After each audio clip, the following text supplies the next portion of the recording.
What Really Happened radio show. The history the government hopes you never learn. Here is your host, Michael Rivero. And aloha, America. Welcome to our show today. It's Wednesday, September 9th, 2015, 2 days away from the anniversary of 9/11.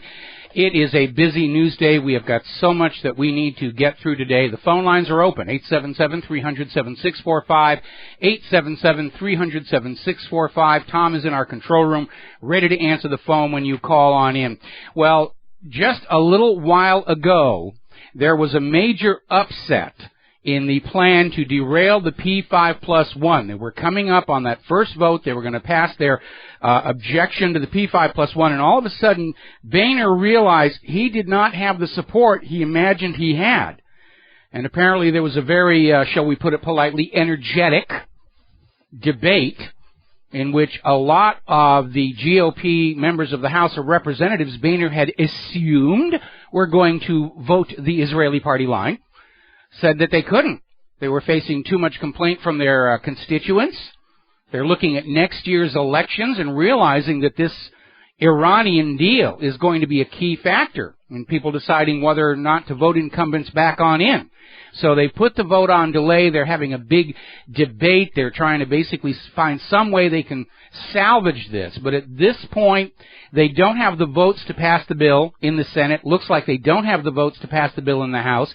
They certainly are nowhere near the votes necessary to override a presidential veto, and still Netanyahu and his whores in Congress will not quit. They are all over the media saying, this is bad, this is bad. If we make this deal with Iran, they will have a Death Star, and they will come down, and they will pass gas in your elevators, and tear the tags off your couch cushions, and steal cookies out of your cookie jars, and whatever else is that they can come up with to try and just keep the fear-mongering. And please keep in mind that all of these people screaming about Iran's nuclear threat have been doing so since the 1980s, and they are the same people who insisted that Saddam Hussein had nuclear weapons. Their motto is, if at first you don't succeed, lie, lie again. And basically, Boehner apparently was caught completely by surprise about this. He wasn't really keeping track. He just said, well, they're GOP, they will serve Israel, and so we've got these votes locked. And the fight on the floor had been with the Democrats, and all of a sudden Boehner realizes the foundation he thought he had was built on sand. Now, the latest word we're getting is they're planning for this vote on Friday, September 11th, and I don't think that's just a coincidence. It certainly gives the CIA or the Mossad 2 days to set off some kind of a big bang someplace and say, ooh, Iran did it. Iran did it. See, it's all Iran's fault. But again, to determine if you're being lied to, look for what should be there and isn't.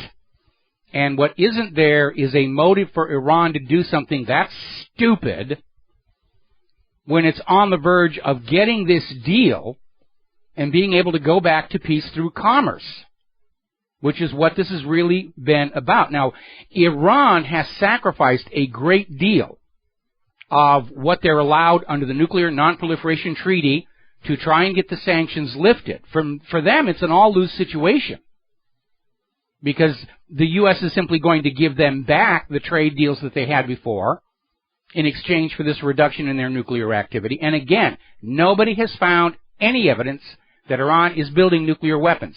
Iran has not invaded or attacked another country in a war of aggression in over 200 years. We've got all these people out there saying, oh, but they support Hezbollah, they support Hamas. Well, you know, the U.S. supports Israel and Lebanon. Everybody has a right to support whoever they want. But don't forget, all these people out there talking about Iran as the sponsor of terror are the same ones who told you Saddam had nuclear weapons.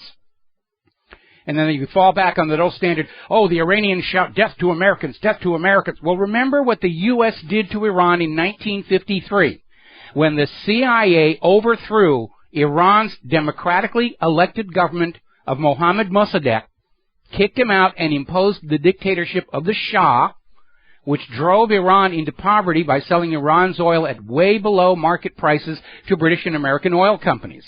And any Iranian who complained was tortured by the Shah's secret police, the Savak. Well, when you do that to somebody else's country, they're not going to feel all warm and fluffy about you.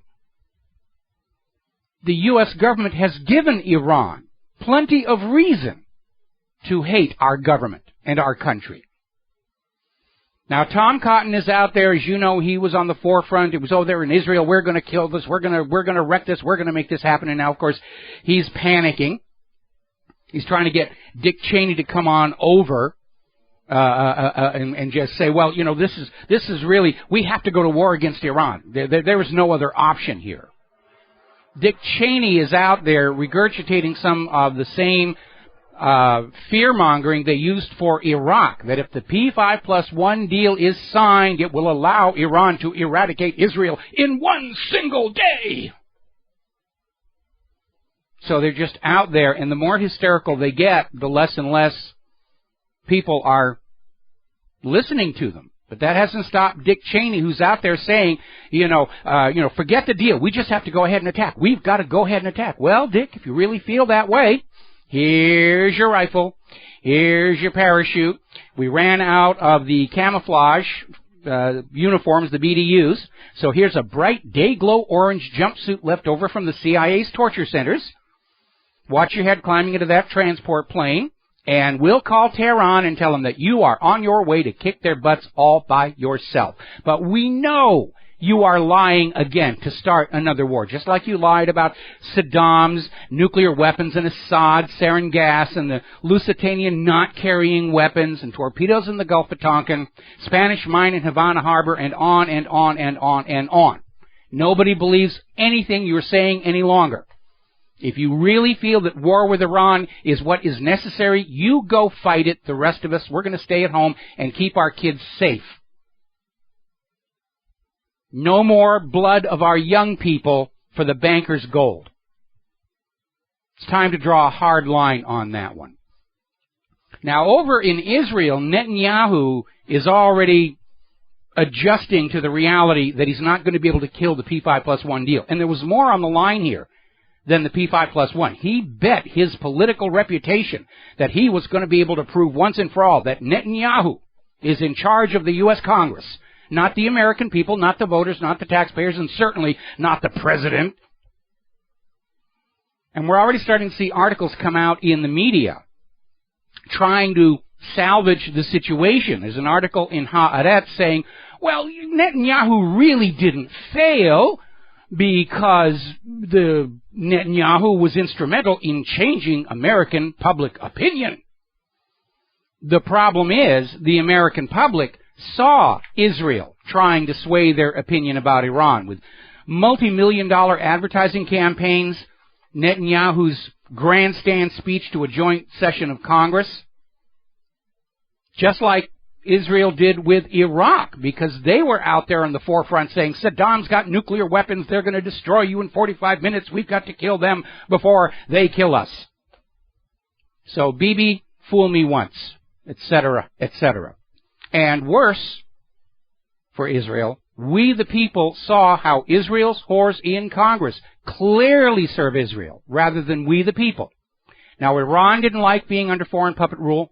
Neither did Cuba, Chile, Yemen, Iraq, etc., etc., etc. What makes anyone in Israel think the American people are going to like it anymore, now that we see our foreign ruler for who they are and the puppet strings running through the Congress? A little over a year from now, we the people will have a chance to peacefully scrub the entire House of Representatives and 1/3 of the Senate of Israel's whores. And I strongly recommend we make good use of that. Might have been a Pyrrhic victory for Netanyahu. It's not even a victory. It's more of a hoisting with his own political petard. Now, when we come on back, Israel is already going on out there declaring that they are going to punish and ruin everybody who did not do what Israel told them to do. And we're going to have to stand by these people. We'll be right back. And aloha, America. Welcome back to the show. And I want to talk about AIPAC's machinations, if you will, in the American political scene. Go out and do a Google search, AIPAC. You will find all kinds of information. There was, it's been scandalized many times. It's a foreign policy lobby that's not required to register as a foreign policy lobby, and it buys members of Congress, and it will destroy those who are disobedient. Look back what happened to Cynthia McKinney, one of the very rare straight shooters who made it into the Congress. And she got up there talking about what was going on with the Palestinians. Cynthia McKinney was the one who was pointing out that the cluster bomb munitions being dropped by the United States in Afghanistan were painted the same color and used the same lettering as the emergency food packets, which meant these Afghanis who couldn't actually read English were picking up the bomblets and losing hands. And AIPAC mounted a huge campaign to get her out of Congress, and they succeeded. They simply poured in all the money to her opponent next election, and they kicked her out. And now they're going around already. Remember, they've got 2 more days to try and salvage the situation.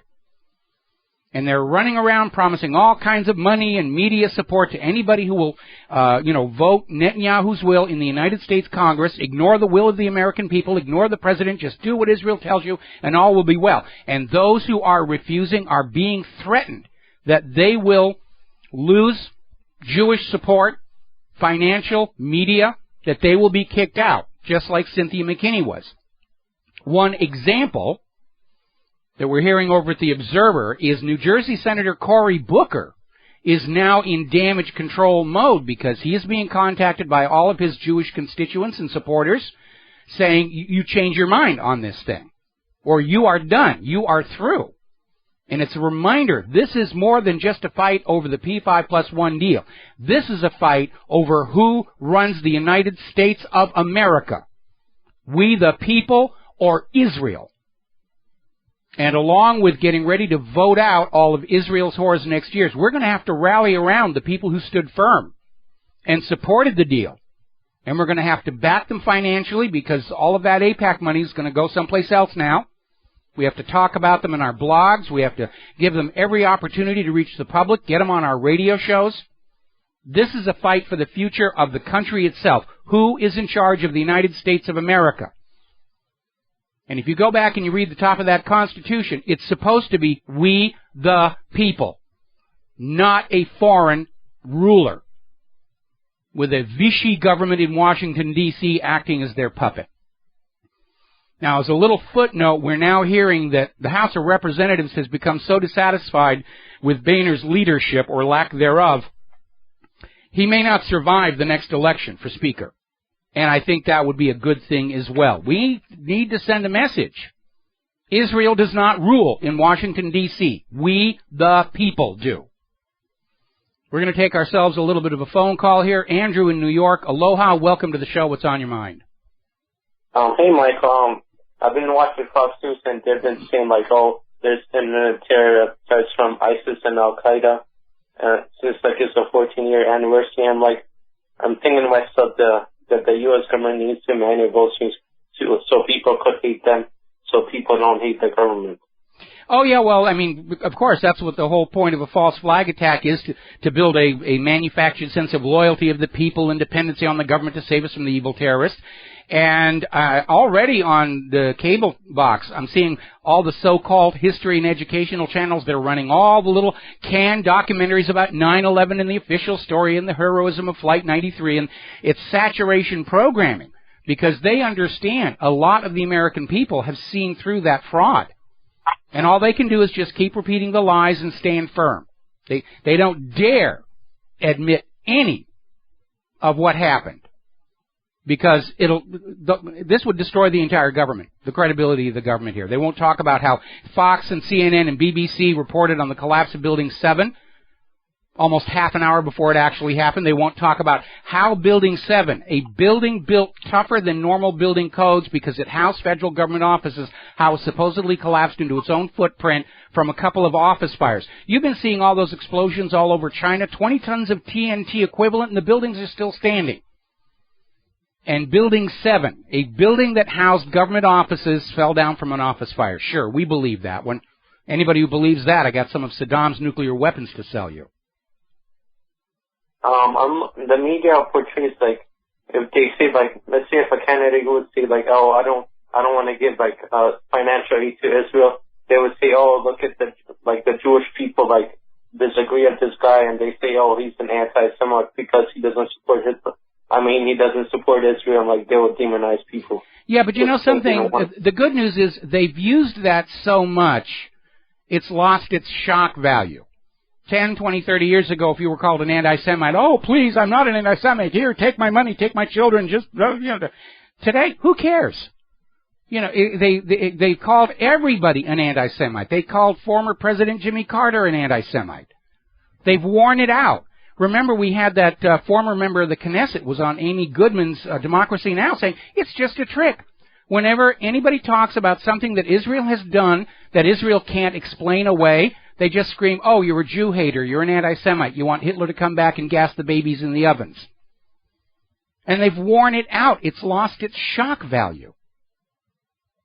One thing I want to say, last thing is, with Saudi Arabia invading Yemen and Turkey sending troops in northern Iraq, I guess the U.S. government has lackeys that other countries could do the dirty work with. Well, yeah, I mean, that's how they're trying to conceal the fact that, yes, it's about time we start calling this a world war that we're in. But it is escalating very, very rapidly. What we're missing is the big bang to allow the attack on Russia and Iran and China. And then it's all going to be just insane. But they're pushing as hard as they can to get it, because if the economy collapses and they don't have a big war to blame it on, they're going to have to take the blame. The American people will blame Wall Street corruption and Washington, D.C. complicity, and that private central bank Ponzi scheme that has destroyed every single nation sold into its slavery. All right, thanks, Michael. All right, thanks an awful lot, Andrew. We're going to let you go. Now then, another reason for Israel to keep screaming about Iran, Iran, Iran, Iran is they understand that once the issue of the Iranian deal is resolved, world attention is going to shift back to the fact that Israel is a nuclear-armed nation. We've had numerous now U.S. government documents declassified confirming once again, if anybody had any doubts, Israel has been building nuclear weapons since the 1970s. The U.S. government has known it. The U.S. government has helped them do it. Israel's a nuclear-armed state. They will not sign the Nuclear Non-Proliferation Treaty. They will not allow IAEA inspections, but Iran is supposed to be the bad guy. We'll be back after these commercials. Aloha, America. Welcome back to the show, and I'd like to remind you all again of the book 1984 by George Orwell. And it's been made into a movie, and the movie is very good. The book is even better. And if you haven't read the book, that's your homework. There'll be a pop quiz next week. And in the book, they're talking about this dystopian dictatorship. And Orwell actually wrote it as a warning to people on how to watch out from this happening. And unfortunately, too many world leaders thought it was an instruction manual. And we're going down virtually all of the evils that are detailed in that fictional work, which unfortunately is now all too real. And they had these sayings they would give to people that appeared to be opposites, but once they could get people to accept these as truisms, the people were so befuddled that they couldn't figure out what was going on, which was the intent. Freedom of slavery was one of them. Ignorance is strength, the motto of Common Core, I think, these days. And, of course, the one we all remember, war is peace. And that's exactly the message that these opponents of the P5+1 deal are trying to convince you, that what amounts to a peace treaty guarantees war. Well, no, what it does is get in the way of the war that they want. That's the real goal, to invade and destroy Iran the way they did Iraq. And that's why they're opposed to this deal. And to try and sell it, they're out there saying, if we sign this deal with Iran so they can't make nuclear bombs, they'll have a nuclear bomb in 24 hours and they will wipe you all out. And it really is absurd.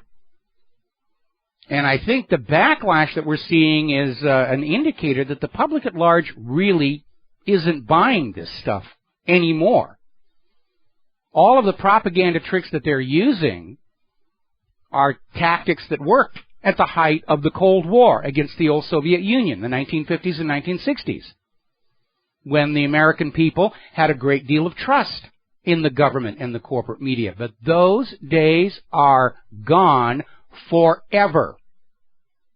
It's a very different world because of the Internet and the independent media. The American people are now awake. They realize they live with a government and the corporate media that lies to them about just about everything. And they're very skeptical. And that's a good thing, because the skeptical people are a free people. We're going to grab ourselves a phone call here. John in Barbados, welcome back to the show. What's on your mind? Hello, Michael. Thanks for having me. I'm looking at all these American foreign policy initiatives, and they all seem to have the reverse Midas touch. But I want to look at what's happening with Saudi Arabia and Yemen. Saudi Arabia is going broke. The oil price is killing them. And eventually, when the Iranian oil comes on the general market, that oil price is going to be in the 30s a barrel. Yes. And that will kill Saudi Arabia, and I believe Saudi Arabia will then have to start liquidating its assets that it has in the U.S. No, you're absolutely wrong, because what Saudi Arabia is doing, and this is probably going to surprise a lot of people on Wall Street, they're already talking about forming an oil alliance with Russia. So they're not going to worry about what oil is priced in U.S. dollars anymore, because the dollars aren't going to be a factor. I just wonder if they're going to need to return some of that money to keep this war going in Yemen, because it's very expensive. But don't forget, I mean, Saudi is supplying money and equipment to the rebels in Syria and Iraq. So, I mean, they're in a bit of a corner at the moment. Well, you know, they're starting to get military help from UAE and Qatar and Egypt are all sending in troops, because they're trying to stamp down the Yemen people and say, you will accept your U.S. puppet ruler. But, you know, if this gets any worse, there's something Saudi Arabia can do legally and morally that would really upset all of these plans for global hegemony, and that is Saudi Arabia can say, we need to start taking back some of our investments out of the United States. Because if you remember the petrodollar deal, the deal with all of these oil-producing nations, you will sell your oil only for U.S. dollars. You will invest those dollars here in the U.S. You will make huge, huge profits off of future generations of American slave labor, and all will be well. But if Saudi Arabia gets into a cash crunch, they can start saying, we're not rolling over our investments anymore. As they come due, we want to cash them out. And the U.S. economy can't take a hit like that. Well, that's what I was alluding to when I was saying liquidate some of their assets in the U.S. Ah, okay. I missed the in the U.S. I thought you meant start to hold fire sales on Saudi assets the way Greece has been forced to do. Yeah, but no. Yeah, okay. I got you. Yeah, I mean, what's it going to have on the American exploration, you know, the fracking and other exploration industries? Once the Iranian oil hits and the oil drops further, and I'm sure it will, be in the 30s, without a doubt. You know, and all this money that these fracking companies have borrowed, you know, it's gonna collapse completely. Well, it doesn't even need the oil prices to go any lower, because it's turned out that the fracking is causing huge amounts of damage. There's all kinds of civil litigation, and fracking has failed to produce the volume of oil and gas they were all predicting. Basically, average across the United States, they're getting about 1/3 of what they were expecting. And I'm sure they didn't have a 66% margin for error in their forecast for energy delivery. And you're right, with the oil prices down, they're not able to sell what they are successfully extracting for all of that much. The whole thing definitely is on the verge of collapse. Yeah, I just thought I'd put that scenario to you, and it looks like this deal with Iran is going to go ahead. You know, I think Congress thought they got a good majority, but apparently not. People are having second thoughts. Well, that's because ordinary Americans are flooding the phone lines, fax lines, mailboxes of members of Congress saying, especially you in the House of Representatives, you're all up for re-election next year. And if you block the Iran deal, that will be the key factor in deciding whether to send you back to work or not. And apparently enough members in the House of Representatives are getting these kind of messages where they basically, you know, bailed on Boehner. And he wasn't keeping watch. He thought he had those GOP votes in the bag, and he didn't. And apparently it just took him completely by surprise this morning that he did not have an absolute lock on all of these GOP members of the House.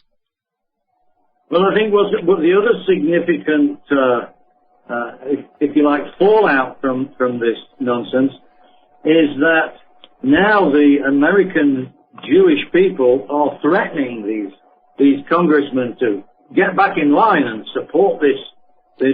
Some are.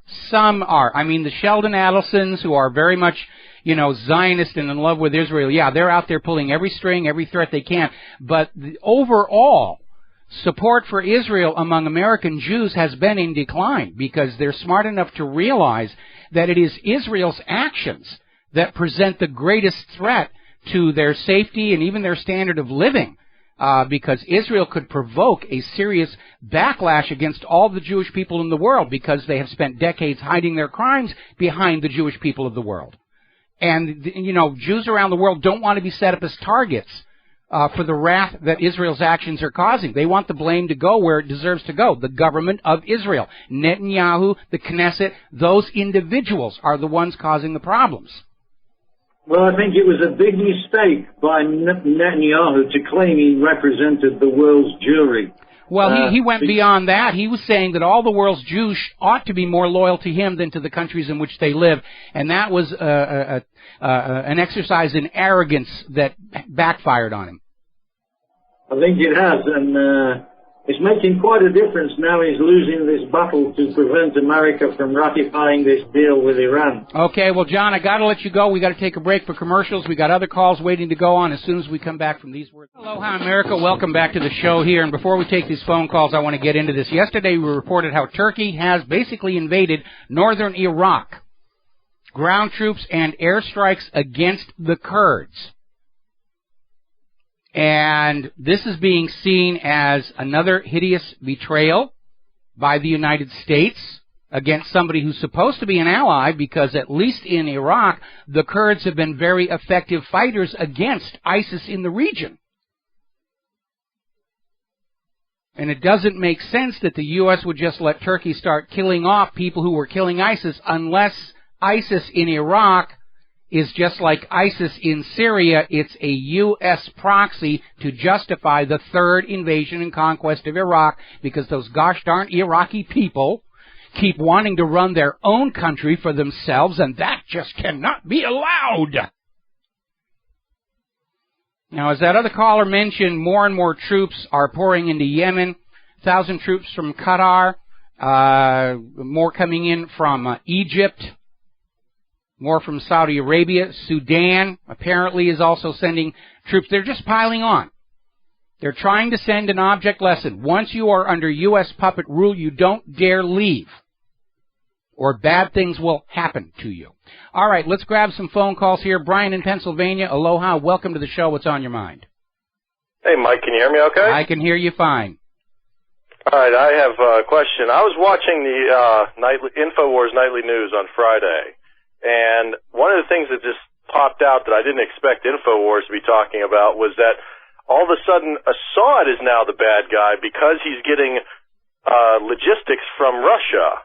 Am I missing something? When did that happen? No. You're not missing anything. Bashar al-Assad has been the bad guy for the last 4 years. They've been trying to get him out. Remember, Obama was out there. Assad is using sarin on his own people, and Kerry was out there. Same kind of nonsense that led to the invasion of Iraq, and the American people didn't buy it because we all remember that whopper about Saddam's nuclear weapons. And so they came up with this new enemy called ISIS, and they plant them in Syria so that they can go in and start bombing and saying, we're not really making war on Syria and Assad and its people. Trust us, we're going after the evil terrorists who made all those videos about beheadings, and we're justified bombing them. And yeah, we're accidentally blowing up a lot of Syria's critical infrastructure, but really, you just have to understand, this is a good war. It's a moral war. It's a just war. And of course, it isn't. It's complete nonsense. I mean, we have seen videos of U.S. forces and Israeli forces supplying ISIS in Syria. The U.S. keeps blowing up critical Syrian infrastructure, oil refineries, pipelines, water distribution. And even Donald Trump, who's still a little clueless about what the U.S. government's really been doing, was out there saying, it looks like we're protecting ISIS. Yes, Don, that's exactly what's going on. And the target is Assad, to get Assad out, to get a U.S. puppet in, to complete this grand plan for the dollarification of the Middle East oil nations, which Wesley Clark blew the whistle on all the way back in 2003. All right. I was just wondering, because I thought InfoWars was like on our side, where it was like Assad was the kind of like not a great guy, but he was still not like a bad guy since he wanted to kick. Well, let me tell you what you want to do. Go over to YouTube and just do a search for Alex Jones, I Support Israel, and all will be explained. You shall attain enlightenment. Grasshopper. Thank you for the phone call. We're going to let you go here and switch over to Mark in North Carolina. Aloha. Welcome to the show. What's on your mind? Yeah, Mike, this is very related to what the last gentleman was talking about. Trump, actually I found this out also on InfoWars, but it came from O'Reilly last night. Trump said that we should bring more of these, some of these Syrian so-called refugees in, even though we don't know who these people are, because supposedly they're running away from Assad. And that brings me to the second point, which Trump said, kind of hinted that we should have taken, that we should have used military action there, when he supposedly gassed his own people. Even though like I said all along, I mean, I like the fact that Trump is out there because he's showing people that there's an alternative. And America's just fed up with the usual crop of pre-made, pre-conditioned, pre-approved politicians leading us into more wars of conquest. But I've been saying all along, Donald Trump is dangerously naive about the true nature of what's going on in the U.S. government. A lot of what he says is his response to what he sees on corporate media. And he needs a really in-touch political advisor, or he's going to get led into a major, major trap somewhere down the road. Well, then it comes to people like you to start informing him if you can get a hold of, if you can get through, because he said he gets his information basically by watching TV and watching people. He mentioned somebody like that neocon, Bolton. If you're going to get your information from Bolton, man, that's pretty bad news. I mean, we ain't going anywhere with that except just some more war. The only thing I like about Trump's foreign policy is he did say Iraq was a mistake, but you're not going to, to say that Assad gassed his own people, he didn't gas anybody. The United Nations chemical weapons inspectors confirmed it was the rebels who were committing these crimes to frame on Assad. And you know where they got it from? The same place they're getting these weapons, passed from Syria through Turkey and into the hands of these so-called rebels who are nothing but ISIS. They're hired mercenaries. 95% of the Free Syria Army are not Syrian. They're hired mercenaries. They're these actors dressing up as Al Qaeda and ISIS, saying, "I'm an evil terrorist. Come and bomb me. Oh, you missed, and you got the bank instead." And by the way, have you noticed that ISIS in Syria is capturing all the oil resources? I mean, that tells you right there what's going on. Because if they can't get Assad out, they're going to split Syria in two. And the part that Assad is going to be left with is the part that doesn't have the oil, which was the whole point of the exercise. Well, let's hope that Russia actually does interfere. There's rumors that some people say that they are, some people say they aren't. RT says they're not really, but I think Putin should be sending Russian troops and planes and everything else in. Well, I don't think. Okay, let me get in here because we're almost at the top of the hour. I don't think Russian troops on the ground in Syria are any more credible than claims of Russian troops on the ground in Ukraine. But there is no question that Russia has been supplying Assad with material support, certainly a lot of humanitarian aid to deal with the fact that Syria's water supplies have been bombed, food distribution has been bombed, and Russia's got every right to do that. And I think the rest of the world understands who the aggressor is in this situation. Well, I would hope they do, but it's not only the United States, it's Europe, it's Western Europe, NATO that started this nonsense with Syria. They started this thing with Assad. They're behind, they're behind much of the bad things. Well, the people of Europe are getting cold feet. because they're realizing if there's going to be a new world war, a big chunk of it is going to be fought on their front lawns, and they've already been through that twice. And as a matter of fact, we got a statement out of Washington, D.C., I think it was, it was just yesterday, in fact, that if the NATO coalition decided not to move forward, that the U.S. was prepared to unilaterally enforce the NATO agenda, meaning Washington, D.C., and Israel's agenda, in its place. So that basically tells us that a lot of the other nations in NATO are saying, we really don't want to go through this again.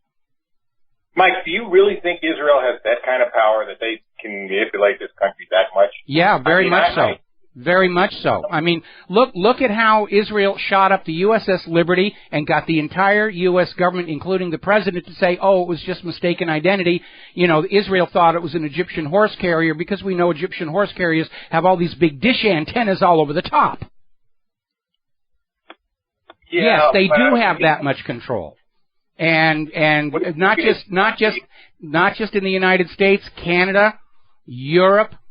I mean, that is the hidden hand of global tyranny right there coming out of Tel Aviv. What do you think? Is it the lobbyists here in the United States, or what? What do you think? It's a combination of lobbying. You know, Congress votes Israel billions of dollars. It comes back into the U.S. and is used to buy another Congress that will send more billions of dollars. Blackmail, in some cases outright assassination. And, yeah, it's a real serious situation. But fortunately, Netanyahu has thrust Israel's control and dominance of the U.S. government into the public eye, and that is going to provoke a serious backlash. Okay, we got to let you go, Mark. We got to take a break here for the top of the hour news. We got another caller waiting on the line, and we will be right back. And aloha, America. Welcome back to our show. Hour number 2. The phone lines are open, 877-300-7645. And we're going to take a phone call here, and I'm not sure I'm going to pronounce this correctly. Chalil or Halil. And where are you calling from? What? Northern Virginia, Khalil. Oh, okay. And what's on your mind? Well, I just had 2 quick things, and I'll hang up and let you comment. First of all, I've been listening for a long time, so thanks for everything you do. But there's a story in antiwar.com that I just read about Ukrainian nationalists who attacked a Hasidic Jewish camp. I guess they were there for a pilgrimage in Ukraine. Yes. It was briefly covered in some of the Israeli press, but it's nowhere in the American press. And it was an attack that was racist and ethnic in its nature and just disgusting, and it wasn't covered anywhere. So I just want to get your take on why something like that actually wasn't covered. And the second thing I wanted to add was you kind of remind me of a teacher in school that all the smart kids liked, but the dumb kids just didn't get and didn't like and thought was mean or kind of, off-putting.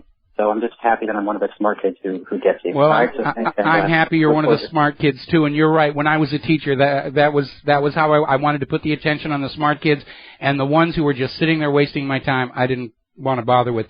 Now, thank you very much. I'm going to let you go and answer off air. The reason that story about how these Ukrainians attacked this Jewish camp didn't make the Western press is very simple. Poroshenko is good, and the eastern Ukrainians are bad. And so they're not going to report on anything that makes Poroshenko look like he's not absolutely wonderful and we should support him in fling our babies onto the enemy's bayonets. And you will notice there's always been a tremendous bias in this reporting, based on politics. And I'll give you a good example. We've all seen that picture of the drowned Syrian baby on the beach, and by the way, it's now been confirmed they found the body someplace else and moved it to get a good photo. But that photo has been all over the world, and it's being used to say, we must act, we must go in and get Bashar al-Assad because he personally drowned this little baby in the ocean. Meanwhile, from the last attack by Israel on Gaza, there was that dramatic photo of the little Gazan baby with the entire back of its head blown out by an Israeli weapon. And that got no coverage at all. In fact, everywhere it was put up, it violates our community standards, we must take it down. And so, yeah, there's a bias going on. There's a bias on what stories are going to be reported and what stories are not. That's the way the corporate media works. It's all spin and propaganda. When Fox News is out there saying, we report, you decide, not exactly. They're only reporting on the things that will make you decide what they want you to decide. All right, let's grab ourselves another quick phone call. Steve in Massachusetts, aloha. Welcome to the show. What's on your mind? Hey, I want to talk about China and the recent tit for tat that they've been having. Do you think the globalists plan to have China take down the dollar? Well, we know that China's government is saying that their initial stock drop about a month ago appeared to be engineered to try and destroy confidence in the yuan in those nations that are considering moving from the dollar to the yuan. And they specifically named George Soros as being behind the machinations. Now, this triggered off an economic war, which is still having repercussions around the global markets. And I'm hoping cooler heads are going to prevail and say, we could take the whole system down. So let's maybe back off on this. Because all of the U.S. policies, whether it's economic or military, are all carried out on the idea that they operate in a vacuum. We will do this to Russia. We will do this to Iran. We will do this to China. And that will be the end of it. And yet every one of these policy attacks, Russian sanctions, Iranian sanctions, economic war with China, cause harm all around the rest of the world, including our own country. And that is another downside of this globalization. They can't attack another nation's economy without it having repercussions here at home. Yeah, but do you think they're using the U.S. and now they're just going to get rid of the U.S. and use China as a new global superpower and part of the New World Order? Because we pretty much, we open our doors to China. We invested into them. We open up, our companies went over there. They bought J.P. Morgan. Now they have all the gold. I wonder if that's part of their plan. Well, part of China's plan was to, manufacture goods that other people wanted to buy, and that is how you make a nation's economy prosper. You've got to have products to sell. Unfortunately, the U.S. went down the road of saying, well, because everybody has to use our paper dollars for global trade and banking, we don't need to bother with manufacturing. We don't need to, and America's breadbasket to the world was destroyed by the GMO accident. And so right now the entire U.S. economy is being propped up on those nations still using the U.S. dollar for trade and banking, and that number of nations is dwindling rapidly. Now, the New World Order sees a single global government and a single global private central bank. China and Russia are most assuredly not on board with that agenda. And that's why they're on the special high-interest targets list of the U.S. government. Okay. I was listening to the interview with James Corbett. He says their plan, this is according to him, that they want to take the worst of the both capitalists and communists and combine, like, China controls the politics and we control the money, and they want to combine both for the New World Order. Well, I have a lot of respect for James Corbett, but I think he's missed a fundamental fact, and that is the fact that the New World Order, at its core, is essentially fascistic. It's not capitalist, it's not communist, it is fascistic. Yeah, you're right. Okay? Well, yeah, thank you. All right, thanks an awful lot for the phone call. We're going to let you go. All righty, so as I mentioned before, there's this horrible photo of this poor little baby who drowned, washed up on the beach. We already know it was manipulated. They actually found the body someplace else and moved it to get maximum psychological impact to try and use it to drive us forward. I mean, the new spin now is that the refugee crisis is all the fault of Bashar al-Assad, and that if we'd gone in there and bombed him when Obama was saying he was using sarin on his own people, everything would be fine. It's Bashar al-Assad's fault. He's driving his people out of the country. No, it isn't. It's 4 years of covert attempt at overthrow. It's U.S.-backed Al-Qaeda. It's U.S.-backed ISIS. And even Obama is out there saying we have a certain moral responsibility to the Syrian refugees, and yes, we do, because the U.S. government created that mess. Unfortunately, what Obama means is he wants ordinary Americans to pick up the burden of caring for these Syrian refugees, while the money junkies who are behind all these wars of conquest simply take in the profits. So it's all propaganda here. Now, it is very alarming. As you know, Russia has cornered the U.S. on its own propaganda, because the U.S. justification for military action in Syria is not that they're going after Assad, even though we know that's the real target. They're there to take care of the horrible terrorist groups, ISIS and Al-Qaeda. And so Russia said, we're going to help you do it. We're going to come in and help Assad, help you get rid of ISIS and Al-Qaeda. And the U.S. very well couldn't say, no, you can't come on in there. ISIS and Al-Qaeda are actually working for us against Assad. And so now we're leading up to a situation where we're going to have Russia and the U.S. playing this game over Syria over who's really the enemy and who isn't. And all it's going to take is one mistake, and we'll find ourselves head-to-head with Russia, which unfortunately too many entities within our government think is a good idea. Because remember, they're desperate for a major bloody war against a peer on which to blame the coming economic crash. Because that's what they did the last two times. Crash of 1907, World War I. Crash of 1929, World War II. Crash of 2008, and here we are. I am convinced that history books 50 years from now are going to say we were into World War III at this point in time. All right, we're coming up here on another commercial break. I know we got a caller waiting on the line. I'm going to take your phone call as soon as we come back. Aloha, America. Welcome back to our show here, and we're going to go right ahead and take this phone call from Bob in New York. Aloha. Welcome to the show. What's on your mind? Oh, hey, Mike. It's Bob from Boston. From Boston. Oh, okay. Yes, sir. It's that darn mutant hamster again. Yeah, I can't control him. The reason I'm calling, I wanted to see what your thoughts are on this whole Shemitah thing. It seems to me like it's either, they're trying to figure out something to blame the next crisis on, or if you look at the people behind some of the videos, it seems like, they're trying to, reach out to their, Christian base as far as trying to generate support and maybe sympathy for Israel in the event that something happens in the Middle East. Maybe it's something they've got planned.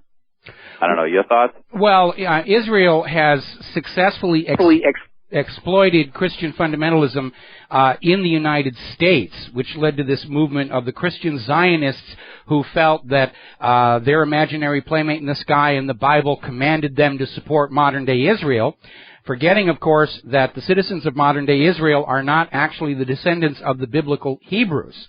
The vast majority of them are Ashkenazi, who are descended from the Central Asian Khazar people who converted to Judaism in 800 A.D.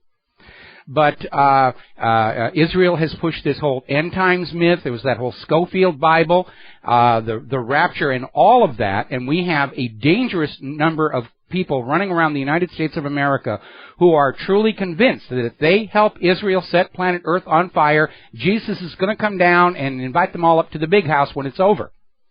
And the number is shrinking. Christian Zionism is on the wane here, but there are still churches that cling to that idea, that it's actually their duty to bring about the end of the world, so that they can bring about the rapture and go up to heaven and have to stop living all these, clean, sin-free lives. I've lived long enough following the Ten Commandments. I want to go to heaven now.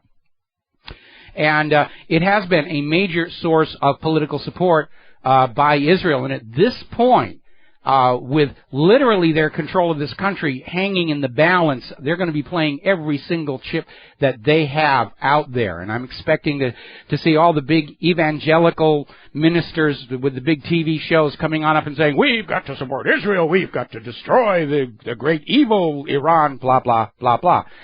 Literally trying to start a whole new holy crusade mentality of the Christians have to go kill the Muslims, and Israel will sit back and laugh at how easy it was to trick these people into killing each other off. Now, getting on back to the situation in Syria, I got to speed up here. We're falling behind our timeline here. We're seeing all these articles that are basically not going along with this idea that it's Assad's fault or it's Putin's fault or it's global warming to blame for the refugee crisis. And yes, they're actually out there saying seriously, this is all the fault of global warming. And we're seeing articles like this one in the Washington Times, Obama's muddy policy on Syria, blamed for the refugee crisis. Another article came out here from Daily Sabah. It's time for Obama to admit he has failed in Syria. And yes, he has, because they've been at this for 4 years trying to get Assad out.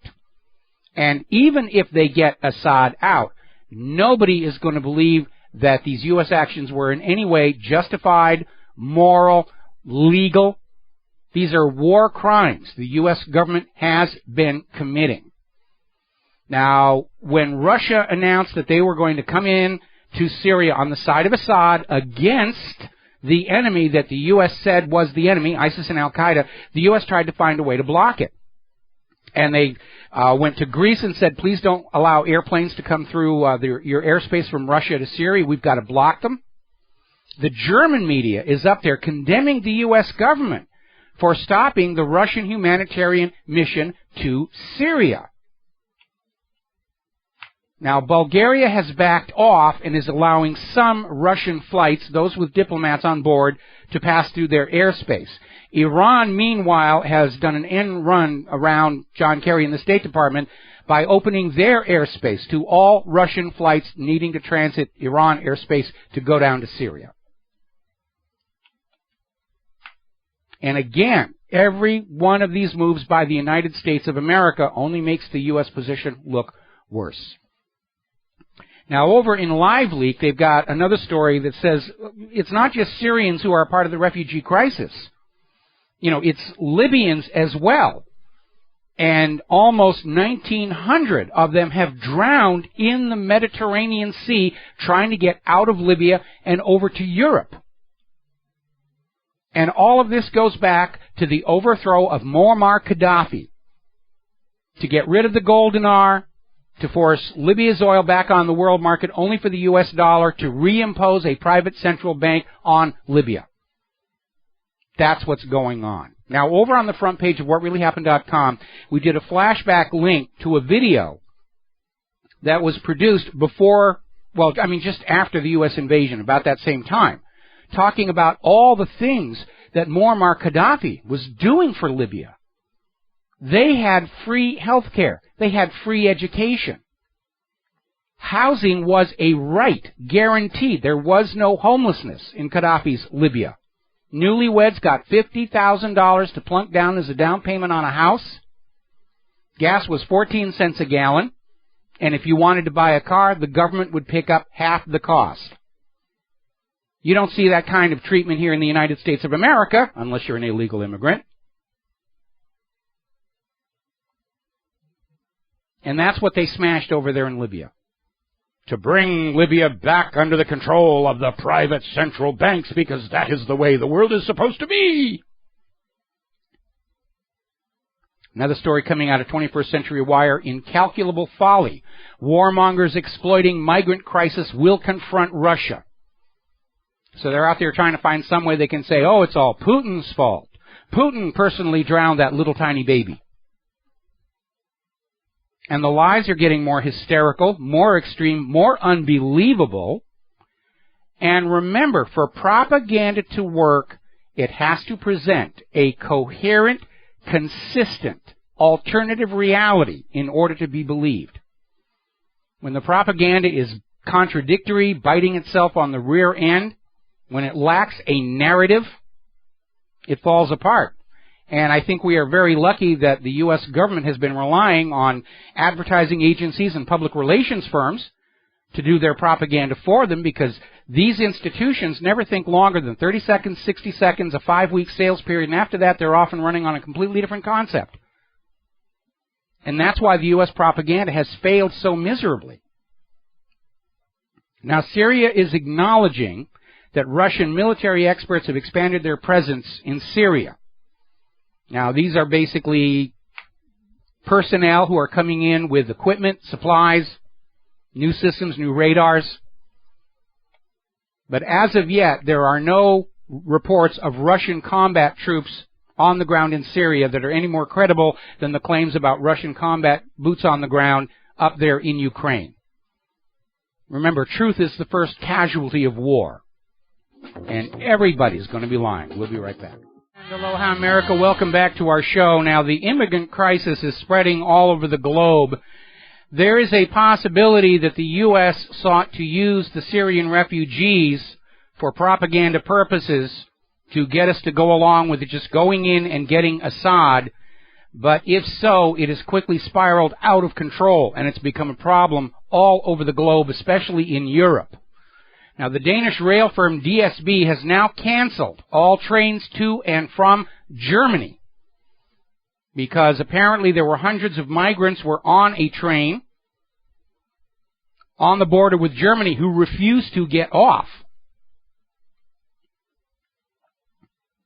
Now, yesterday we were reporting on how the European Union is saying they may have to drop the no borders policy inside the Union. Right now, the way it is, because it's the European Union, you can go from France to England or to Spain or Portugal or Germany without having to go through a border checkpoint. It's just all one big happy union. Now they're saying they may have to put the border checks back up. This immigrant crisis caused by all of these U.S. color revolutions and Arab Spring and covert overthrow and drone strikes could actually tear the European Union apart. And that is certainly not in keeping with the goals of the New World Order.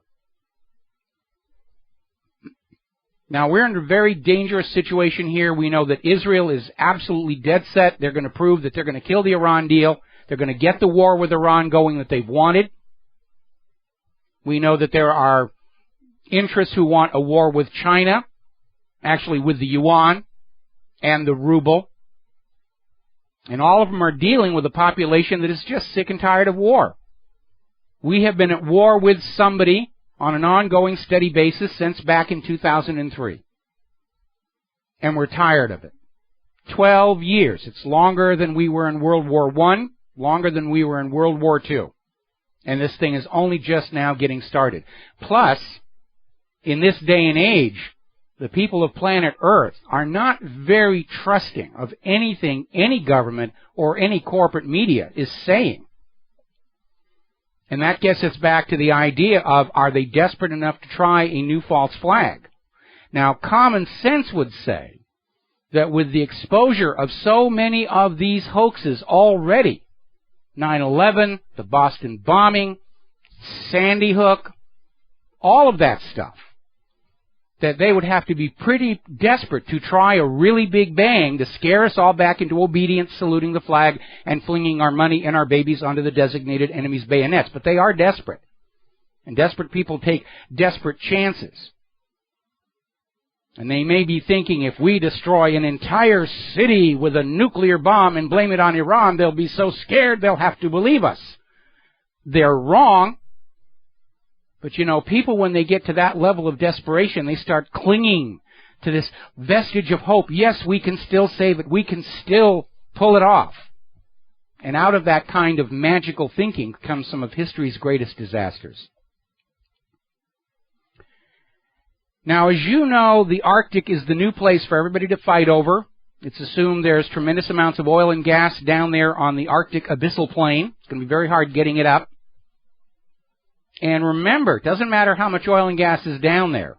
If it takes a barrel's worth of oil's energy to get a barrel's worth of oil to the surface, the party's over. You can't make it work. But they're already out there and scrambling. This is our territory, that's our territory. And apparently Obama is now calling for more icebreakers to be built because of the increasing tensions in the Arctic, which is weird because Obama was just up in Alaska telling us all that global warming meant an ice-free Arctic. I remember a year ago, summer 2014 was the year that Al Gore promised us the Arctic would be completely ice-free and we could send our warships up there to sink each other and have all kinds of fun without worrying about that white stuff, or blue stuff as the case may be. All righty, let's see. Let's grab ourselves a phone call. Wes in Idaho. Aloha. Welcome to the show. What's on your mind? Boy, you're quick on taking calls. I like that very much. Rebecca Roth, the flight stewardess, her book, Methodical Illusion, I guess it's number 8 on Barnes & Noble. Two arms, Rivero Rangers. She's saying that no Boeing hit the Pentagon. Well, that's probably why her book is number 8 on Barnes & Noble. As I mentioned earlier in the show, if you go around the cable channel box, all of these so-called history and education and science channels, they're just running all these 9/11 documentaries nonstop that push the official story. And, if you're willing to serve the propagandists and the government, you can get all kinds of book deals. That's just the way it works right now, okay? Maybe you should get her on as guest and straighten her out. Nah, she's paid not to be straightened out, so thanks an awful lot for the phone call. We're going to be seeing a lot of that. They're still out there trying to sell this no plane at the Pentagon nonsense. It's a propaganda technique called poisoning the well because it makes the whole discussion look silly. And every corporate media outlet that has gone out to bash the truth movement, the first thing they go to is, oh, these kooks don't even think there was a plane at the Pentagon. No, we don't think that. The government propagandists are trying to make it look like we think that. But no, we don't. And again, it comes to look for what should be there and isn't. Okay? And what isn't there is a reason to swap the passenger jet for something else. There's a high risk the deception will be noticed. And it doesn't serve any purpose. They have to get rid of the plane and passengers anyway. Why not crash it into the building? It just doesn't make any sense. It's just a poison the well trick that they've put out there. And again, they're doing it because it used to work. They did that with Jim Garrison's trial of Clay Shaw with the fingerprint man. They tried to derail the House Select Committee on Assassinations with the umbrella dart gun. Didn't work in that case. The House Select Committee did conclude that there had been conspiracies in the assassinations of John F. Kennedy and what was the other one they looked at? Martin Luther King. They didn't have the budget to look at all of them, but they did conclude there was a conspiracy. There were multiple gunmen in Dealey Plaza. And they tried to derail it with that umbrella dart gun. Oh, look what these silly critics of the Warren Commission. They'll believe anything. It's an umbrella dart gun. No, that was the poison the well. Now, there's another article over here in Journal Neo talking about John Kerry's double assisted suicide. And it's pointing out something I mentioned a little earlier in the show. All of these U.S. foreign policy actions, economic actions, are done with the idea that they're going to occur in a vacuum. We will do this to Russia's oil prices and that will be it. But in the current global economic climate, everything's linked to everything else.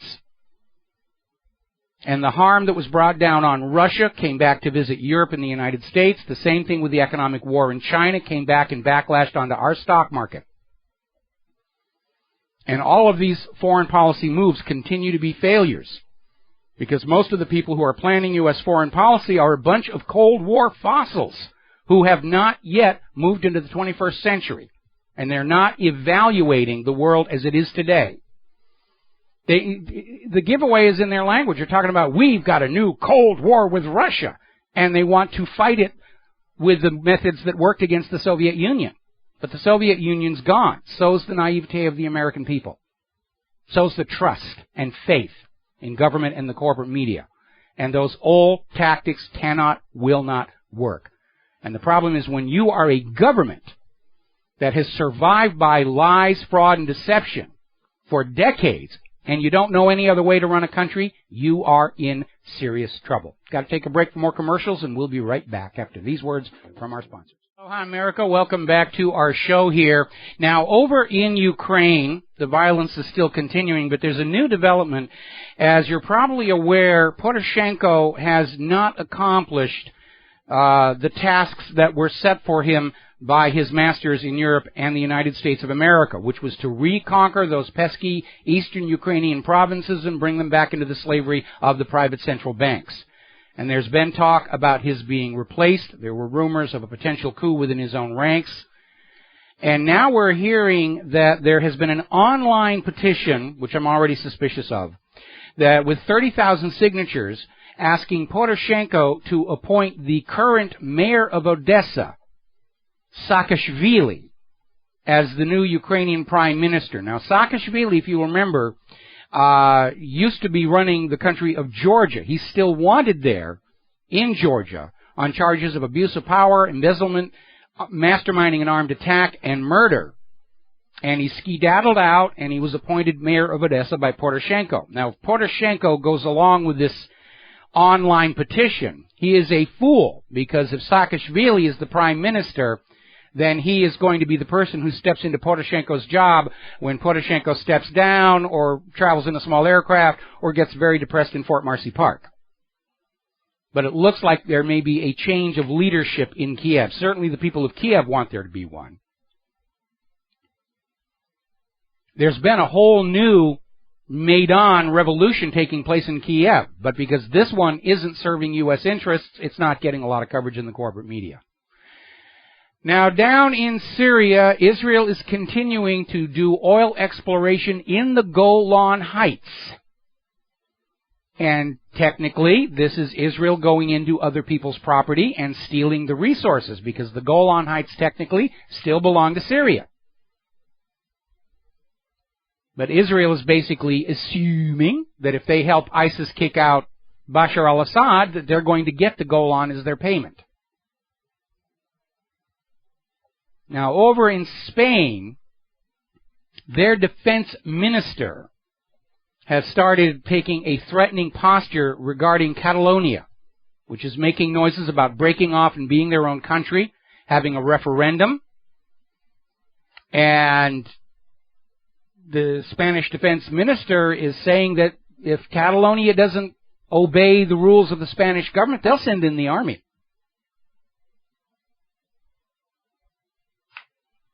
It'd be much cheaper to get those people who rigged the Scottish independence referendum to go over to Catalonia and steal that election as well. Britain has now joined the ranks of the United States as nations that carry out extrajudicial executions of people who are merely suspected of doing something wrong. David Cameron now has his own version of the Obama death list of people that he will just arbitrarily say, go kill that one. The accuracy of these lists is not very good. None of these people have had their day in court. There's been no offer of proof beyond a reasonable doubt that they've actually done anything. And every time the U.S. and now Britain takes out a suspected terrorist with a drone strike, they take out 10 to 20 innocent people around them. And this is all taking place in countries that we are technically not at war with. Okay, now as you heard on the SRN news break, Queen Elizabeth II is now the longest reigning ruler in all of British history. 63 years, 216 days on the throne. Huzzah, huzzah, huzzah, huzzah. Meanwhile, demonstrators are urging David Cameron to impose sanctions on Israel. There's a huge growing demand that Britain take a moral, ethical, legal stand against Israel's crimes. Now, there was an online petition. The British government has their own version of the Obama White House petition site, and it promises that if the signatures go above a certain level, the question will be debated in Parliament.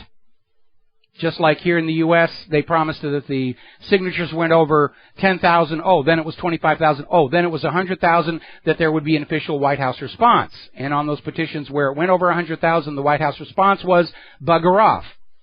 And apparently Britain has copied that aspect of the petition site, because the official British government response to the petition demanding Netanyahu's arrest for war crimes when he sets foot in Britain is basically bugger off.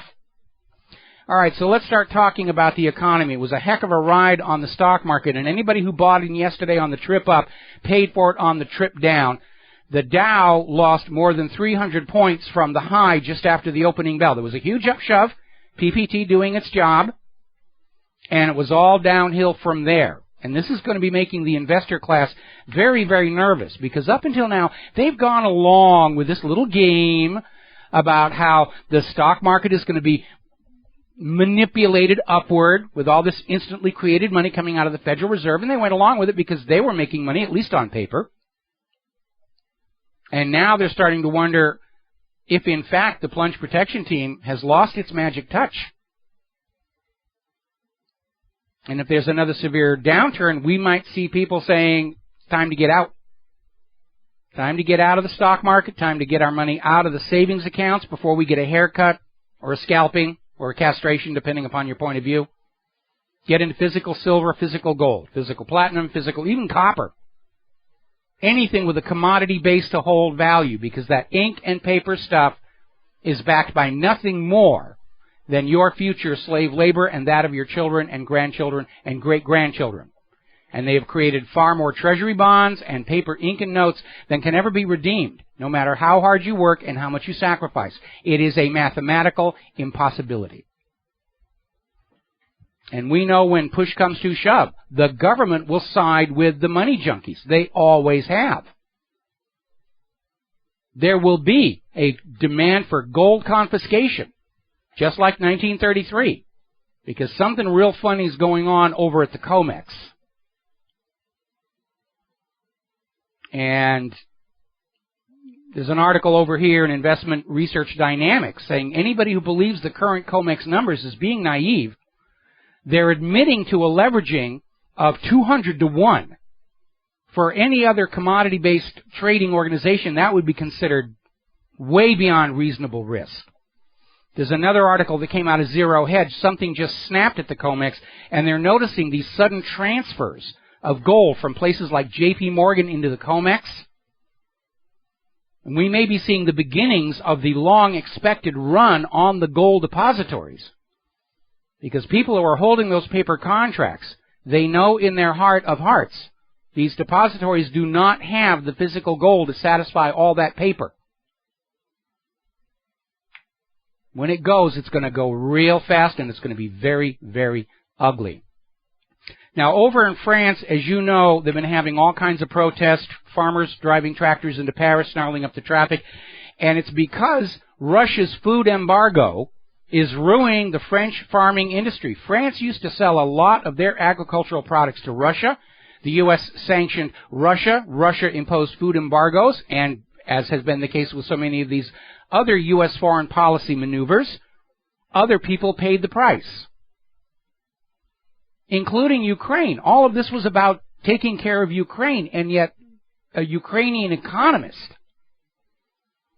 is out there saying that this has destroyed Ukraine's economy because so much of Ukraine's commercial business and agriculture was tied in with Russia, that the Russian sanctions and resulting embargoes have actually wrecked Ukraine's economy, along with all the spending on the war. And the money junkies continue to pour in funds to Poroshenko to get war with Russia going, knowing that they have already destroyed any chance for the Ukrainians to ever repay those loans, which means the Ukrainians are heading for their own Greek meltdown. Oh, you can't pay us back the ink and paper? That's okay. We'll privatize this national resource. We'll privatize these lands. We will force you to do things for us and accept mandatory vaccines and GMO and all the rest of it, because that's what debt slavery is all about. And remember, debt slavery only works if you allow yourself to believe that debt represents something real.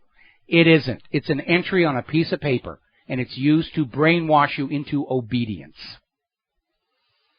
All right, we're coming up on our top of the hour news break. We'll be back with hour number 3 after these few words from our commercial sponsors and the news report from SRN. Aloha, America. Welcome back to our show, hour number 3, and the phone lines are open, 877-300-7645, 877-300-7645. We are hearing from Russia Insider confirmation that Saudi Arabia has offered a Russian oil alliance and OPEC membership. They're talking about Russia and Saudi Arabia, who are the world's 2 largest oil producers, are going to coordinate their production so that they can basically dominate and control the oil market. And the U.S. will not be able to do it any longer. Makes perfect sense from Russia's point of view, Saudi Arabia's point of view, and it is a reminder that as all these Middle Eastern oil nations come to understand that the U.S. cannot keep its petrodollar deal, that they're now free to seek other relations. And yes, Saudi Arabia may be doing the U.S. bidding in Yemen out of tradition and niceness, but very clearly Saudi Arabia, under its new leadership, understands it needs to disentangle its economy from the U.S. before the big crash and start diversifying, building other alliances. Everybody's out making deals. The U.S. is out there trying to make war. Now we're seeing another article coming out of Investment Watch blog basically saying once again, the U.S. Federal Reserve and Wall Street are stuck. They have been using quantitative easing and propping up the stock market so long, they can't stop. It was supposed to be an emergency temporary measure. Now it's become permanent.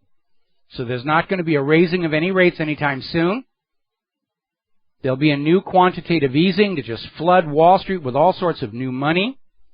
And we will pay the price with a weaker dollar, inflated prices on everything, And consumer interest rates are going to go up. These zero interest rate deals are only from the Federal Reserve to the Wall Street firms. It doesn't trickle down to the American people. Now, David Morgan is out there saying the debt is at the center of all of these problems. We're reaching the limit. All systems reach a limit. It's another way of saying that all pyramid scams collapse.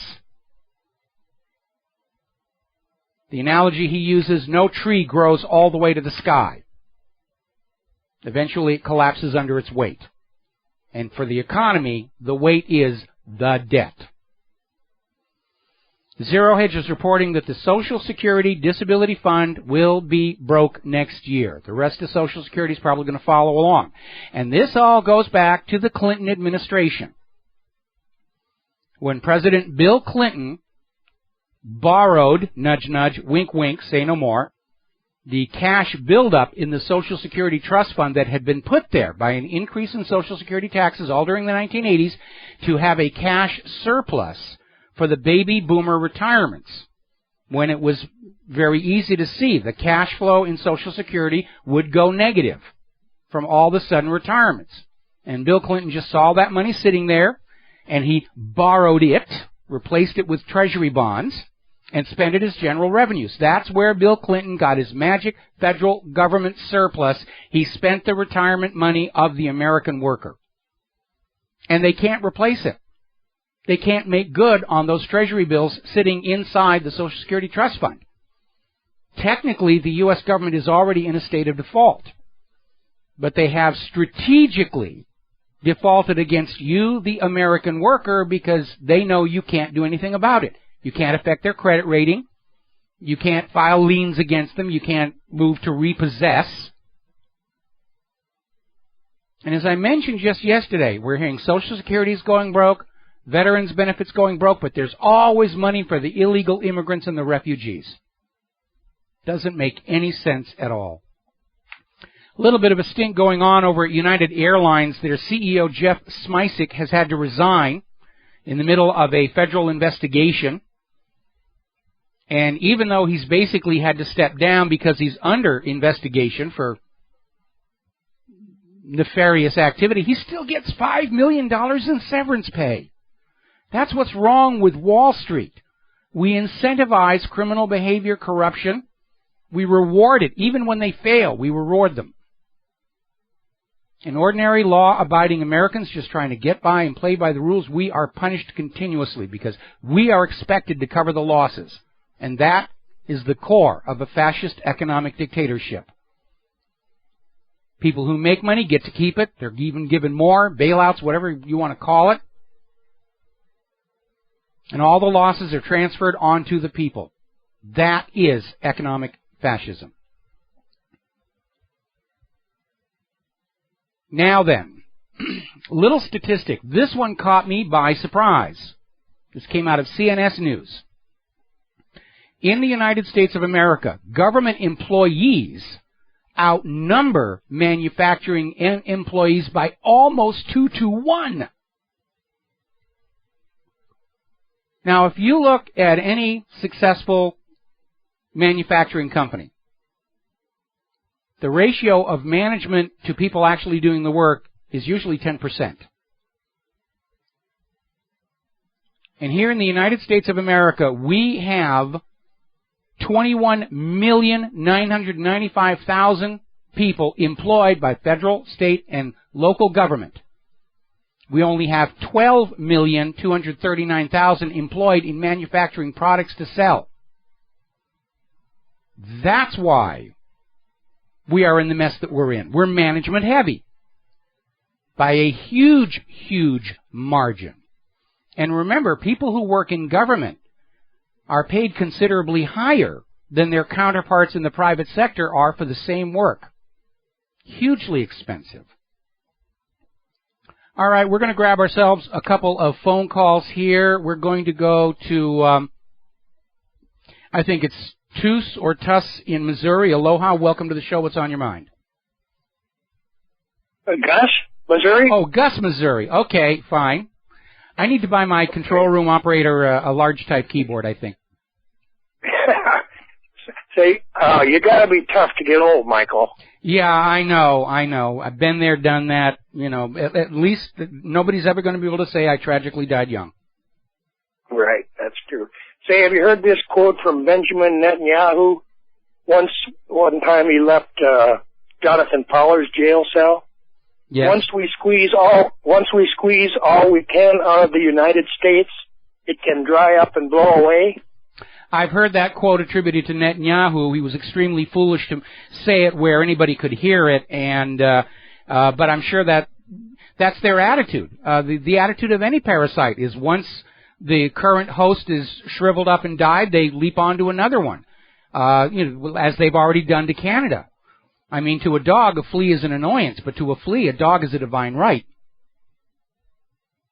That's the arrogance of all these Israelis. I tell you, aren't these Israelis and Zionists over there in Israel? Aren't they all descendants of Genghis Khan and Attila the Hun? There may be some blending, but I think you're confusing the Khazars with the Mongols. But you know those Mongols, they were out there spreading their seed all over the place. But I would extend that to say money junkies as a class of people think that the rest of us are just here, to provide them wealth. And while certainly that's a lot of the attitude we see out of Israel, we certainly have a lot of money junkies in this country who think and act and believe the same way. Yeah, that's true. I heard the Khazars were a combination of Mongols, Huns, and Turks. Could very well be. I didn't look that far back, and I will take a look of it. It's the idea of predation of targeted populations, and it's a common feature of history. I think it's a little out of place in the nuclear-armed present. Anyway, Gus, I got to let you go. We got to take a break for commercials, and we'll be right back. Aloha, America. Welcome back to the show here, and we're going to grab a real quick phone call here before we get into more news. So, Terry in New Brunswick, aloha. Welcome to the show. What's on your mind today? Yeah, thanks for taking my call, Mike. Just an observation that I made regarding tourism here in New Brunswick. I used to, when I was employed, I traveled the province a lot with respect to my job, and given July and August, it seems like almost every other vehicle was out of province, and most of which would be from have some U.S. State license plate on it. Yes. And they'd always be noticed either driving their camper or some kind of. Canada's New Brunswick is a beautiful place. Getting to New Brunswick is easy. It's getting back into the United States of America without being gone over by the Customs and Border and TSA people. That's the real trick.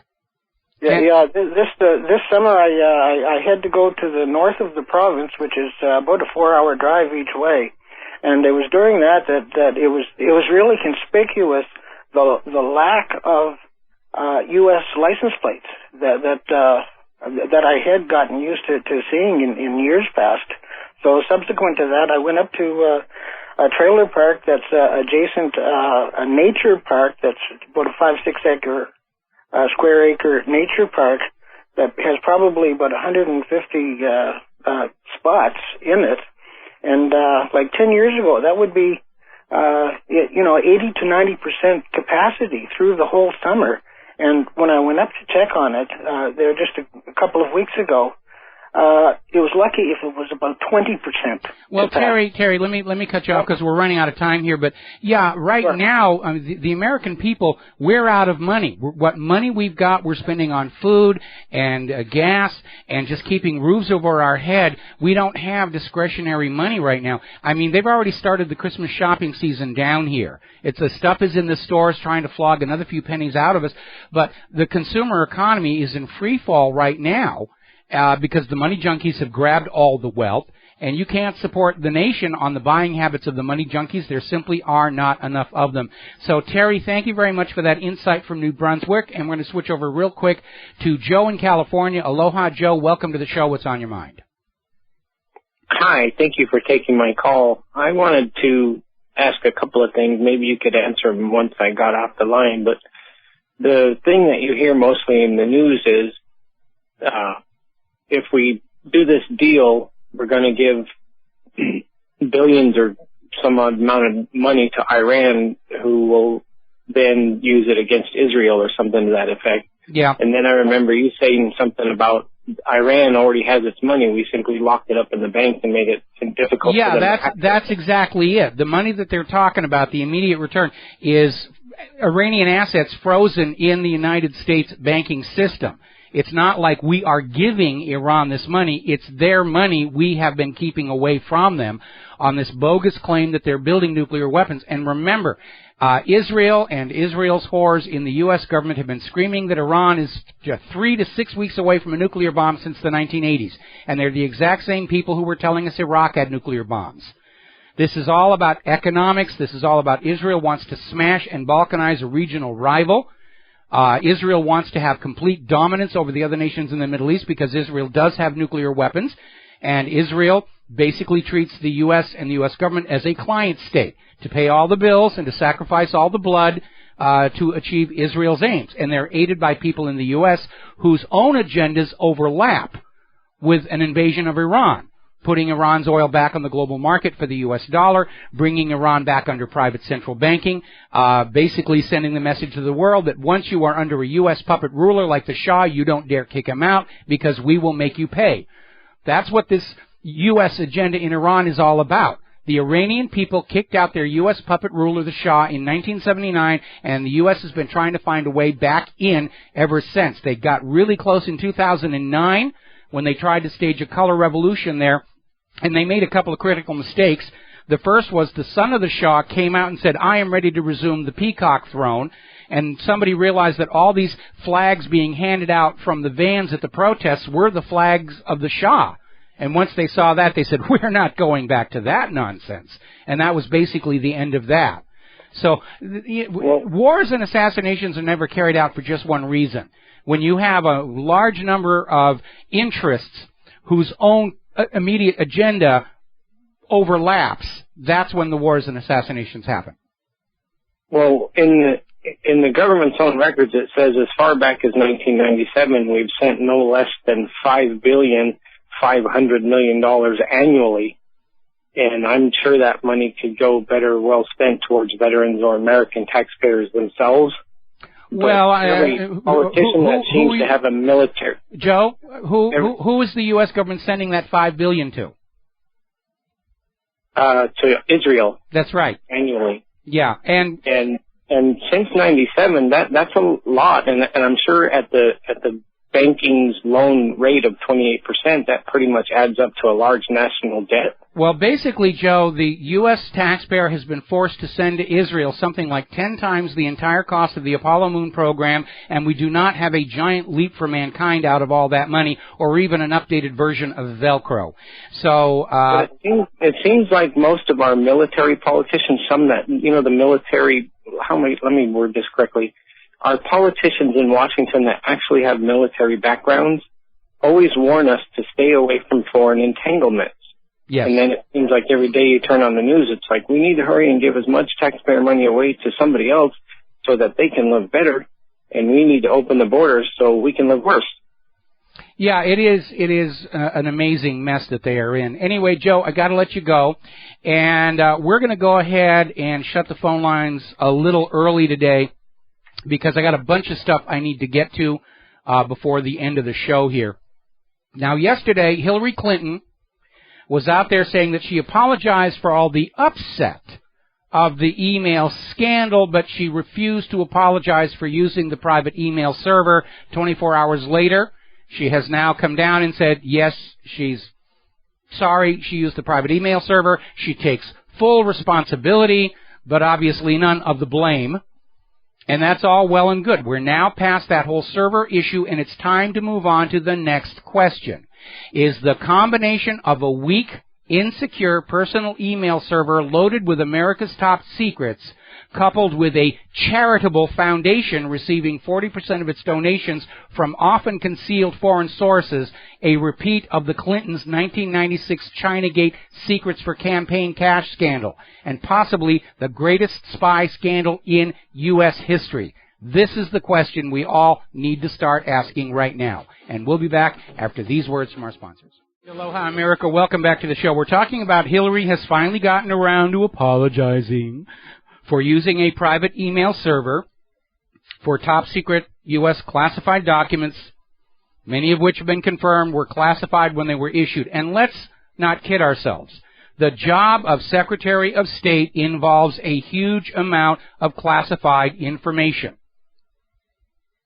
This is a big problem, and I think it's a real issue. If this private email server outside government control and monitoring with no encryption, weaker security than the Ashley Madison website, paired with this charitable foundation that's getting all this money from foreign sources, some of which have been actively concealed, are we looking at the face of the greatest espionage scandal in U.S. history? This makes Benedict Arnold look like an altar boy. But Hillary's out there, she's hanging her sad face on and saying, I'm sorry, I accept the responsibility, but none of the blame. CNN's Avalon made the comment, there are times when Clinton's apologies feel like a hostage video. Because her body language is telling the story. She doesn't feel she has to apologize to anybody. This is just the new, more authentic Hillary that they're manufacturing to lull the voters in with. MSNBC is out there saying that their polls are showing, yeah, the voters do care about the email scandal. Hillary's trustworthiness is plunging rapidly. She's been caught lying too many times. And even those people who are still clinging to the belief that everything Hillary did was technically legal have to acknowledge it was also incredibly stupid. Or it was intentional. And again, we go back to 1996, when President Bill Clinton was authorizing the transfer of sensitive U.S. technology to China at the same time Chinese money was being funneled into his re-election campaign. Is that what's been happening at the Department of State under Hillary? And since, because remember, the other question the corporate media is refusing to deal with, once Hillary stopped being Secretary of State, she was no longer authorized to be in possession of those classified documents. So why were they still on her server to be found? Now, there's been more information that's surfaced that Hillary Clinton was told that this idea that the Benghazi consulate attack was triggered by this non-existent insulting movie based on a hastily edited YouTube video was a cover. And she was told this the day after the attack. And yet, Hillary Clinton and Barack Obama went on pushing this idea that this was a spontaneous riot triggered by this film. Now, at a time when the U.S. government was wagging terrorism at us, why not go ahead and say this was an act of terror? Remember how much they denied it. Well, the specific group identified as being behind the attack on the Benghazi consulate is called the Ansar al-Sharia Islamist group.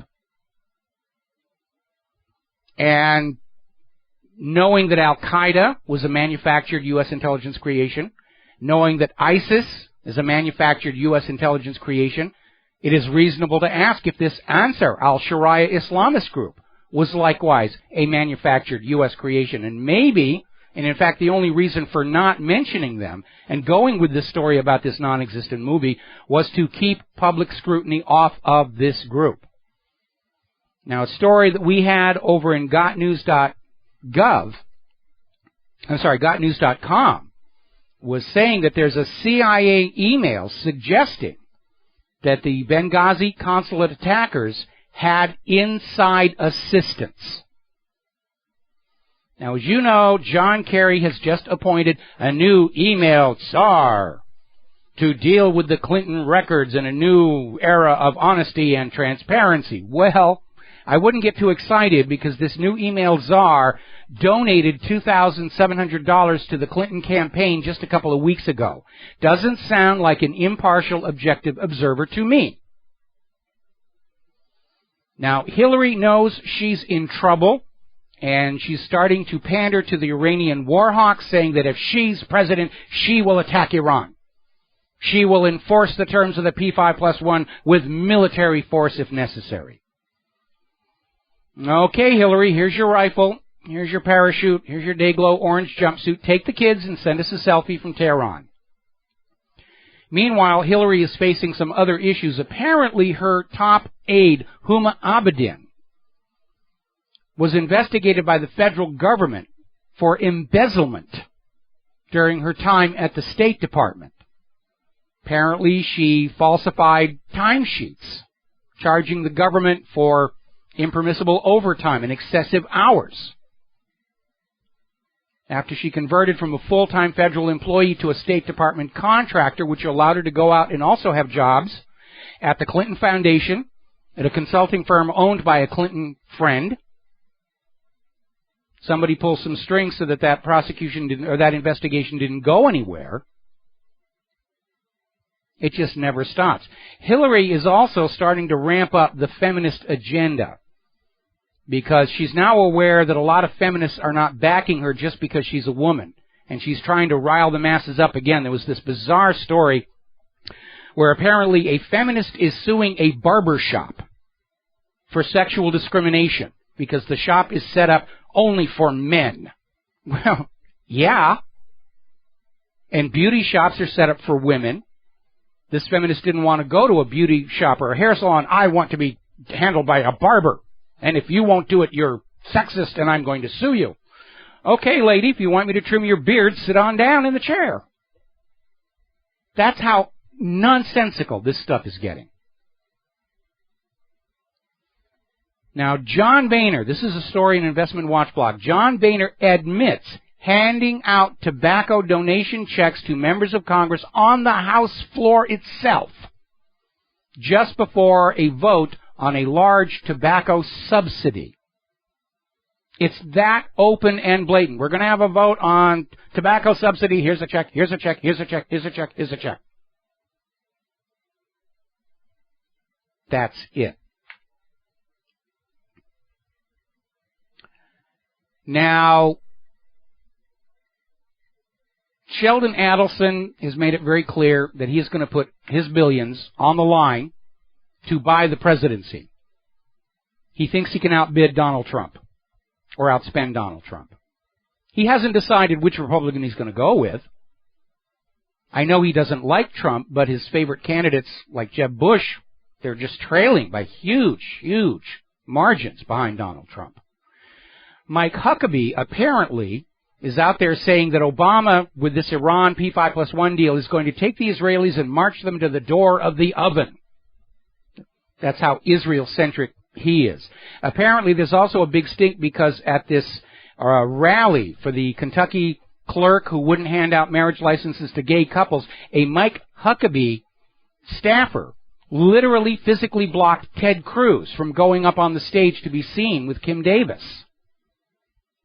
It's a little early in the season to be playing this dirty, but it's well and truly underway. Now, David Brooks thinks that if you are concerned about worker rights in the political candidates, you may have a psychological problem called expressive individualism. Ooh, that's now a mental illness. If you don't want to vote for the status quo establishment candidates, you're mentally ill, and maybe we should not let you vote at all.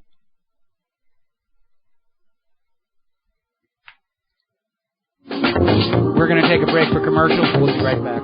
And aloha, America. Welcome back to our show here and professional radio broadcasting. Now, as you know, I have pretty much decided that, like Donald Trump, I don't have time to waste being politically correct.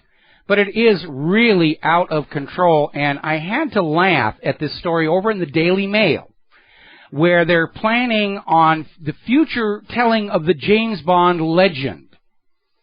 He's going to be more PC. He's not going to be smoking. He's not going to be sexist. He's going to have gay friends. James Bond will be PC. Now, Ian Fleming himself has passed away, and the franchise has been acquired by another novelist who is out there re-engineering James Bond to fit the politically correct world. And I'm predicting absolute failure. A politically correct James Bond is going to be as much of a success as the recent politically correct Fantastic Four. for a very simple reason. People go to the movies for escape and entertainment, not more indoctrination. I know it's an article of faith in the advertising industry and even the movie industry that people want to be the people they see on the movie screens or television screens. That's true when the people they see are to be admired. But when you wuss them out in a character that is supposed to be heroic and self-assured, it's not going to work. Now, up in Seattle, teachers have gone on strike regarding low pay and low resources. The school board is trying to find legal action to stop them, to go to court and say, you're not allowed to strike. And over in Chicago, their school budget for the coming year is short $500 million. And they're talking about partial shutdown of the school district, major layoffs. Between that and Common Core, they're not going to be able to educate anybody. And speaking of Common Core, article out of governmentslaves.info. ACTA, which is one of the standard testing companies, did a test on college graduates, U.S. college graduates, in civics, and found that most college graduates have gotten all the way through their approved Common Core, government-sanctioned Michelle Obama lunch education, knowing almost nothing about the Constitution and the Bill of Rights. And, of course, they all know about the Holocaust and human-caused global warming. But 1/3 of the college graduates couldn't identify the Bill of Rights as a series of amendments to the Constitution. They don't know how it relates. They're being intentionally blinded to the true history of this country, just like this campaign to get rid of the symbols of Confederacy and the Gadsden flag. He who controls the past controls the future. He who controls the future controls the present. They're actually following George Orwell's 1984 like it's a book of instructions. Now then, if you are a user of WhatsApp, there is another bug, or NSA hack, that has put millions of its users at risk. This is coming from the security firm Check Point. And the flaw allows hackers to distribute malware, including ransomware. Now, the vulnerability affects only the web-based version of the service. And one more time, where's the NSA in all this? We have private security services. They're finding all this stuff. The NSA, that is supposed to be the premier guarder of the nation's IT infrastructure, remains silent and helpless and impotent. Or, as Kaspersky Labs suggests, they're actually the hackers. Kaspersky thinks the Equation Group, which is this major global hacking operation, is actually an NSA front, which wouldn't surprise me. More fallout over Ashley Madison. Apparently, if you were dumb enough to sign into that website and start sending messages to the available women, you weren't talking to women, you were talking to bots. They had software there that would simply play word games and send messages back to you to keep you there buying and spending credits, because you had to have credits to carry on dialogue with these women that you thought somewhere down the road you were going to have an affair with. And the credits ranged in price from $60 to $290. These people were raking in the dough. And it was all a gigantic hoax. So, for those women whose husbands showed up on the data dump, you can take a deep breath and relax. They probably didn't actually get any action out of this. But you might want to get them to take a blood test anyway here. Now, over at the Environmental Protection Agency, as you know, there was that huge disaster at the Gold King mine spill. And apparently during a House committee hearing on the accident, Representative Bill Johnson of Ohio called out the EPA for doctoring the video of what happened to edit out comments by people who were looking at this thing that made it sound like the EPA had totally lost control of the situation. So even before Congress, they're faking stuff and lying and making it up. Meanwhile, the chief of the EPA, McCarthy, is out there on record blaming Boston's worst winter ever on human-caused global warming. We're going to hear a lot of that as we head into this horrible winter. Oh, it's all the fault of global warming. Really, global warming causes snow and ice, which is why you should all hang on to that copy of the article from March 20th, 2000, the UK Independent. Snow is now a thing of the past because of human-caused global warming. These people are absolutely shameless. They are absolutely shameless. They're going to go online because that's all they know how to do. Now, amazingly enough, the New York Times has started taking a look into this issue about Monsanto actually funding the so-called independent experts that tell us GMOs are perfectly safe and we should love them. And they're finding it is a major epidemic of academic fraud at the highest levels inside U.S. universities. Because modern universities are not bastions of free thought, expression, and inquiry. They are now the most rigid enforcers of the imposed status quo. And yes, believe it or not, they are trying to claim that the Syrian refugee crisis was caused by human-caused global warming. Apparently, Professor Richard Seeger of Columbia University, New York, who apparently is on the Carbon-Nazi funding list or whatever, just out there, say, oh yes, it has nothing to do with the U.S. bombing the place. It's all due to human-caused global warming. Or the Russians, or Assad. It's not us. Anyway. Oh, remember how we used to tell you how attention deficit hyperactivity disorder was a made-up condition to sell pills? Story out of RINF.com. Have you been hearing the term female sexual dysfunction on TV commercials? Same thing. It's another made-up imaginary illness to sell drugs to women that really won't do anything. It's just amazing what they're doing out there. Sierra Leone is confirming 3 new cases of Ebola. So that's not gone. We're almost at the top of the hour here. I had some stuff about vaccine dangers. I think I'm going to close with this story. Rochester General Hospital in New York has a formal policy that if parents will not submit their children to the hospital's recommended medical treatments, the hospital has a right to take medical custody of your child and treat them against the will of the parents. We are living in a dictatorship. There's the music. Time for me to get out of here, get something useful done with the rest of the day. We'll be back tomorrow here on the Genesis Communication Network. Thanks to everybody calling your local talk show radio stations. We are getting inquiries. We're picking up new affiliates. Thank you very much. Keep up the work. We'll be back tomorrow. Aloha, America.